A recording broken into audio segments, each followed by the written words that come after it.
The Empath and the Mack, Phase 2. Episode title: Love Ain't Free, The Hustle of Emotional Exploitation.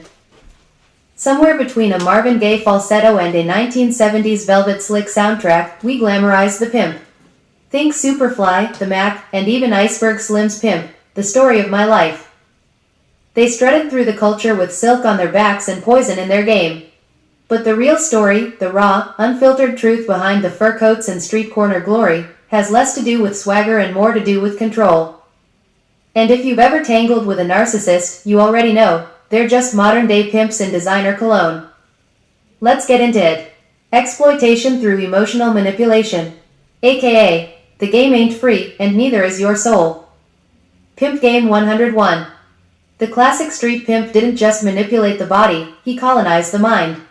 Women were often pulled in not by threats, but by love. Or at least, what passed for love. I took you in when no one else would, he'd say.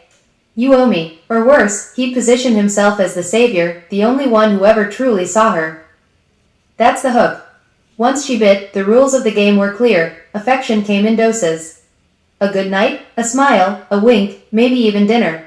A bad night, silence, isolation, sometimes violence. It's called intermittent reinforcement, a psychological cocktail that's harder to quit than crack. Love becomes a lottery, and you keep pulling the handle, hoping for that jackpot moment again. It's not just manipulation, it's emotional extortion. According to sources like Rape Relief Shelter, these pimps wield tools like shame, threats, and blackmail to cut women off from their emotional freedom. It's not just, you're mine, it's, you'll be nothing without me. Ownership disguised as protection, violence wrapped in velvet. Narcissists, the gentleman pimps. Now swap the Cadillac for a luxury sedan. Trade the street corner for a corner office, or maybe just a cozy couch in your apartment. The methods? Same script, different scenery. Narcissistic men use guilt like a surgeon uses a scalpel. They'll bleed you slowly, with lines like, "After everything I've done for you, you're lucky someone like me even cares. Nobody else would put up with you." They don't need fists, they have phrases. You give them empathy, and they twist it into rope.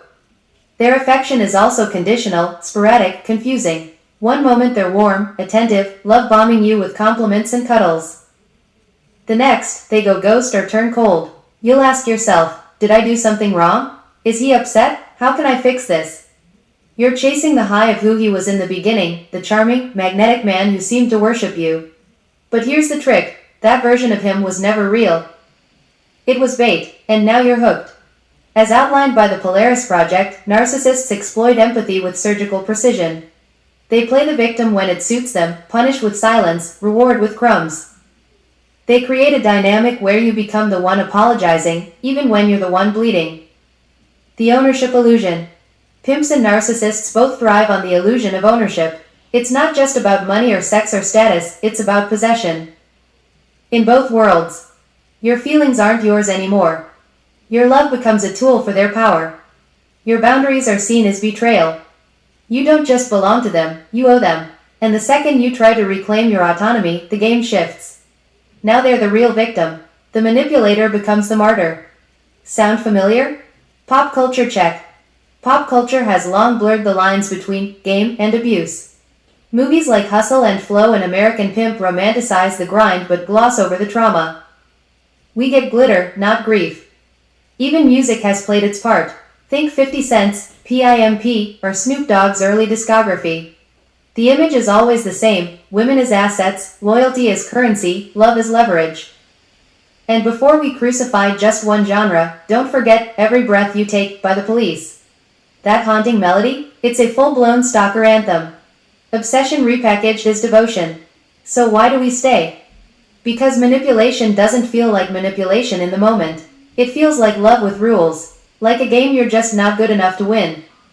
Because abusers, like pimps and narcissists, don't show up in devil horns.